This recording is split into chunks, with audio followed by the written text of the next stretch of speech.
Hi everyone, Julie here, back with another project. This is the Winter Witch with model Emily Reinhard, and there was makeup by Harry May. I went in and I just did a little bit of a cleanup and a tidy.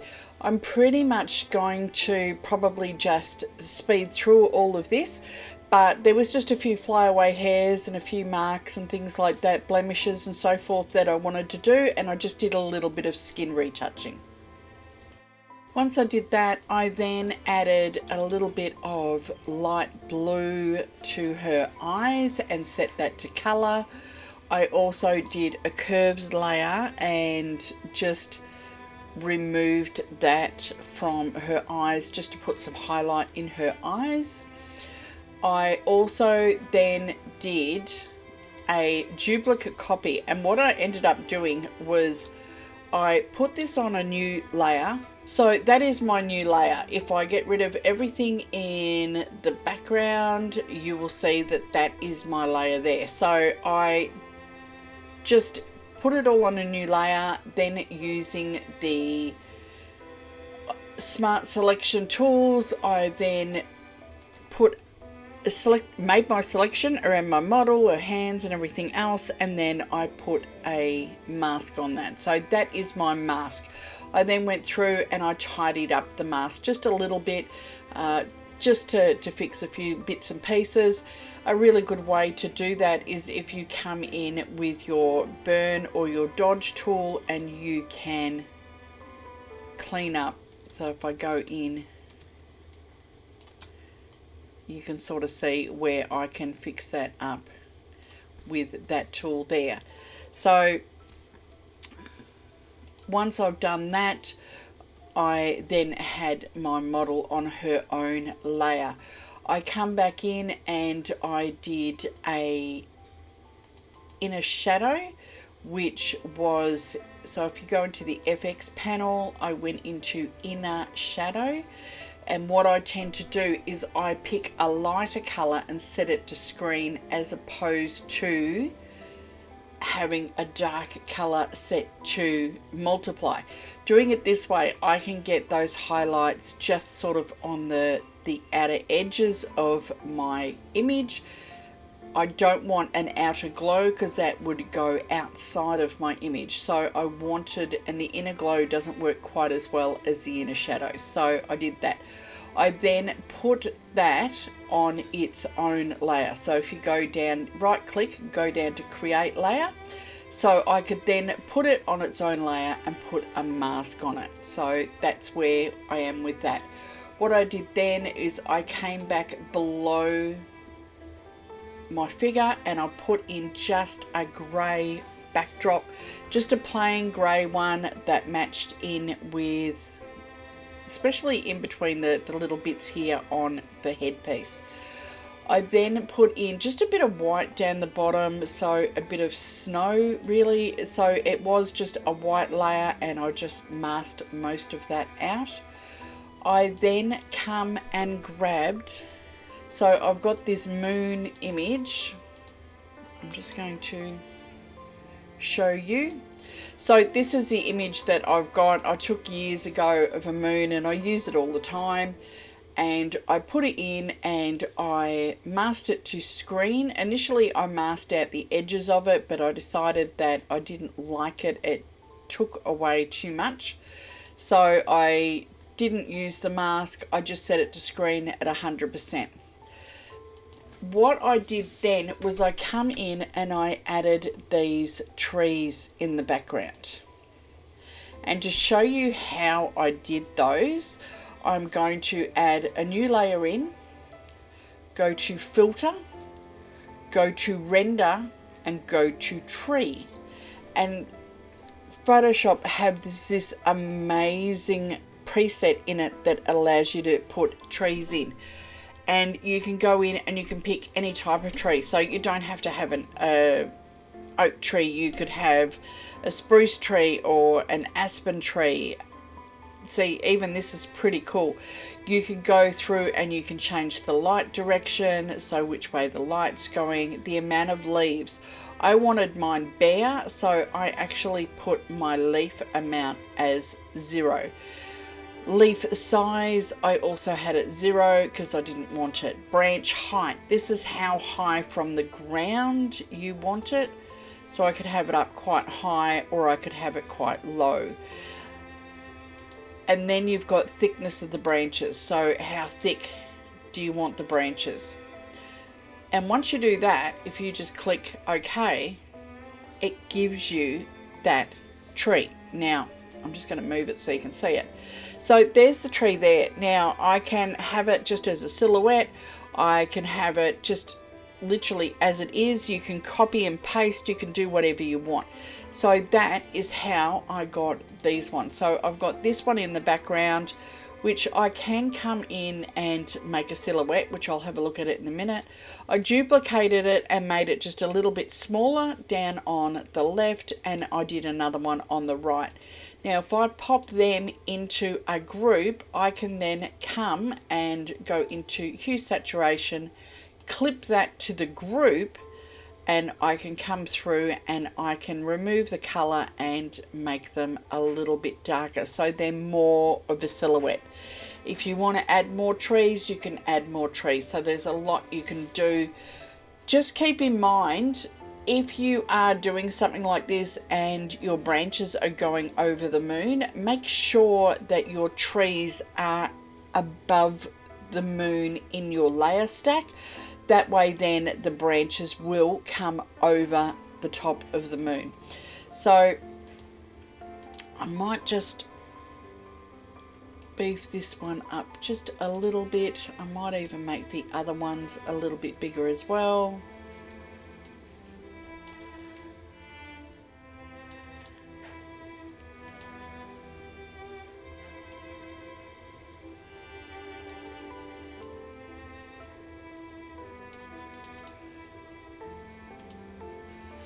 Now what I'm going to do is I'm going to start doing some color toning and adding in some other effects. So I did a lookup table, and this is moonlight. So if you haven't added a lookup table, just go into your adjustments, go to color lookup, and you will find them there. So this is moonlight. You can add more lookup tables or looks. You can buy them, you can make them. There's lots that you can play around, and you can add lots more. So I've got moonlight on here, which I have got to set to 49%. If I want to come and add in some more, so I'm going to say go to lookup tables, and I'm going to have a look at something else. So I could go to bleach bypass. Now that is way too strong, but if I can play with around with the blend mode, and I can play around with the opacity. I'm thinking it's probably still a little bit strong, so what I'm going to do is I'm going to go have a look at maybe crisp winter.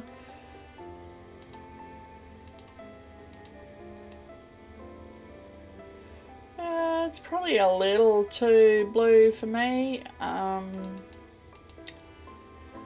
Foggy night is another really cool one, but it does tend to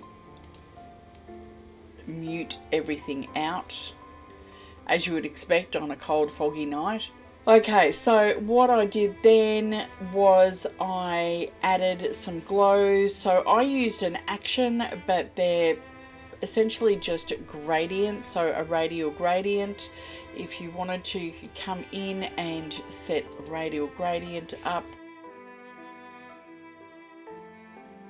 pull it out from there like so. So I did a glow over the orbs, so there's 1, 2, and they're pretty much the same. So they're white through to blue. They're just the radial gradient, I should say, and from white through to blue, and then it becomes transparent. If I have a look at the colors here and the opacity control. So it's quite strong through here through to completely transparent, and it's just a nice glow. And I use an action just because it quickens things up. So they are both set to screen, and one's at 79% and the other one's at 82%. It's a little bit brighter over here where the moon is, so I've made that one a little bit brighter. I then did another one over the moon as well, and I have that set to soft light at 100%. When I set it to screen, it was just too much, so I set it to soft light, so there's just a glow coming off the moon. I then went in with a white brush. So it's really easy to do this. It's a great fun way to do it. Put in a new layer, go to a soft white brush, a fairly large one, and just hit one tap, and then you can change that to screen, and you can drop the opacity to whatever you fancy. I still want to be able to see some of the details of the moon, so I think that's probably actually a nicer one than I did before. So I'm going to put and get rid of the original one. So this is where we are now. I could put some little bats over there. I've got some birds that I could put over there. Okay, so I've got some Halloween collections, and I'm pretty sure there's some bats in there. So I can change my brush to black, and I can put a bat in there. I can change the opacity. I can put a little bit of a blur on it. Because it's quite a distance away, it would not be perfect as it is there. So I'm just going to put I still want to be able to see that it's a bat.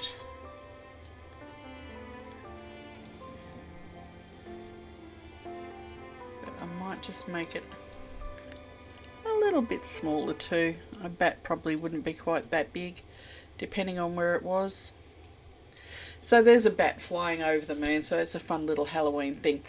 I also put this glow over, which is just a light that I could put on. I can also come and add something like this one.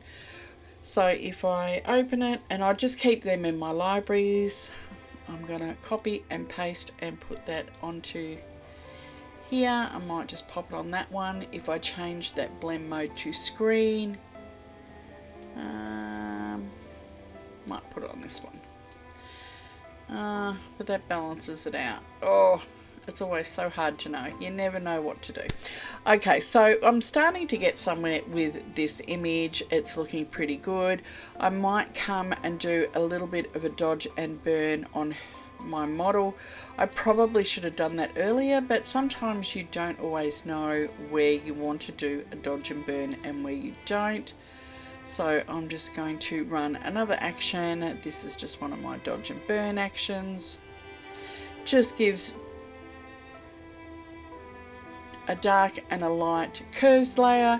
You just need to come in with a soft white brush, a soft white round brush, not necessarily a bat brush, and come in and paint it in where you want it. So I want to put a little bit more highlight on her face, through her hair, and it's a little bit harsh at the moment, but I can fix that up with a bit of a feather.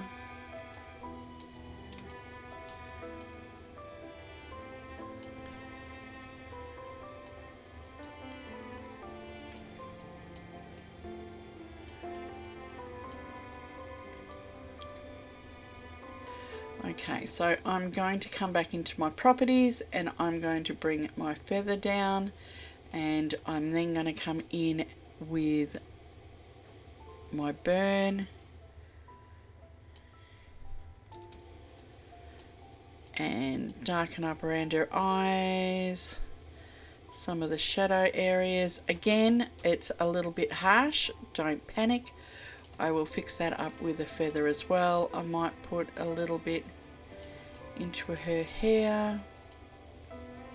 Might put highlight through there. So you really can just play around with the dodge on this sort of thing. I'm going to put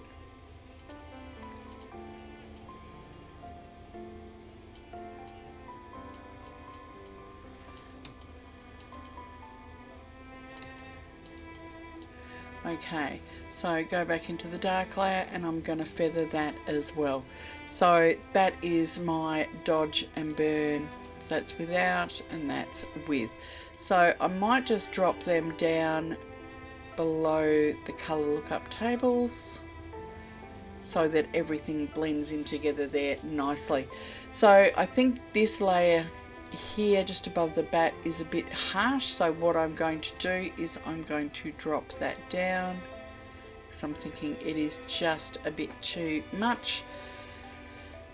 And I want to put this great little lighting effect, which is this one.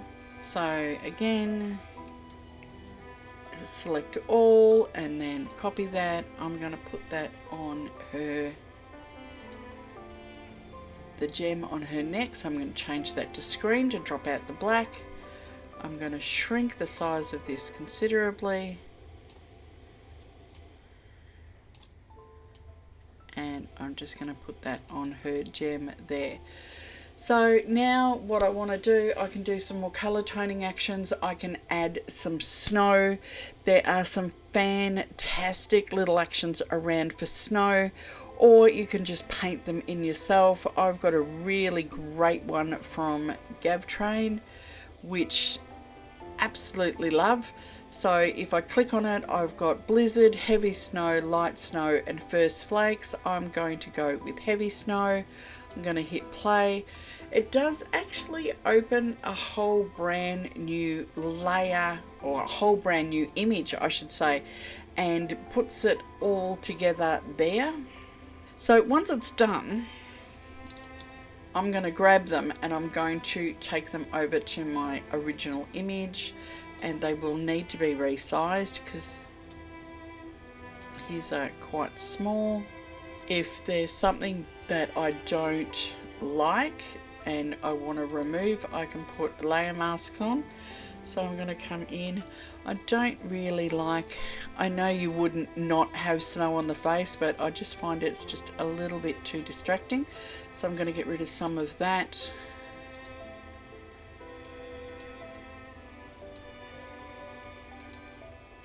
And the big snow, I'm going to leave it like that. One last thing that I'm going to do is I am going to put a color toning action over it. I'm a big fan of the Color Lab.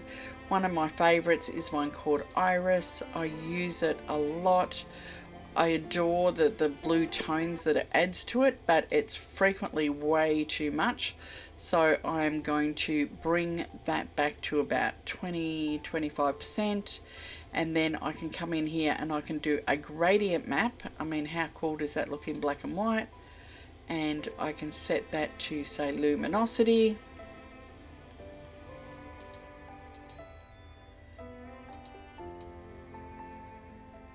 And drop that down a little bit.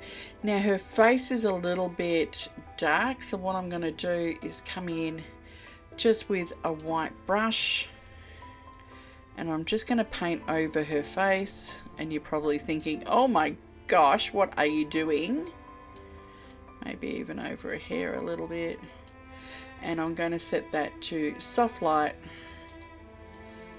but very, very soft. I just want a hint of that over her face. So there you have it. There is my winter witch. I'm not sure about the bat. I'm trying to decide whether I want to leave the bat in or take the bat out. I've got to remember there's the bat. I might take the bat out, but I just thought I would show you. There's some really cool Halloween brushes around there that have got all sorts of things, bats and spiders and all sorts of freaky things. So I hope you enjoyed this edit, and don't forget to like and subscribe. Hit that little bell for notifications. Perhaps share this with some family and friends who you think might enjoy it, and I will see you next time on YouTube. Thanks for watching. Bye for now.